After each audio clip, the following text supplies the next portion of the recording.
శివ పూజలో మారేడు పత్రం లేదా బిల్వపత్రానికి విశిష్టత ఉంది. మారేడులో అణువున ఔషధ గుణాలున్నాయని మీకు తెలుసా?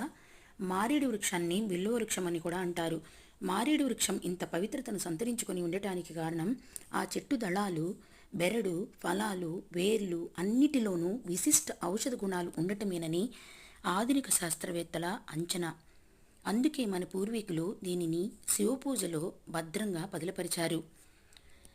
బిల్వపత్రం మధుమేహ నివారణకి, చర్మవ్యాధి నివారణకి, ఇంకా లేత చిగుళ్ళు బెల్లంతో నీళ్ల విరోచన నివారణకి, మారేడు ఫలం బెల్లంతో రక్తశుద్ధి, నీటితో రక్త విరోచన నివారణ, ఇంకా మారేడు ఫలం మజ్జిగతో మూలసంక నివారణ, మరియు మారేడు వేర్లు మిరియాలతో పాము కాటు విరుగుడుగా పనిచేస్తుంది.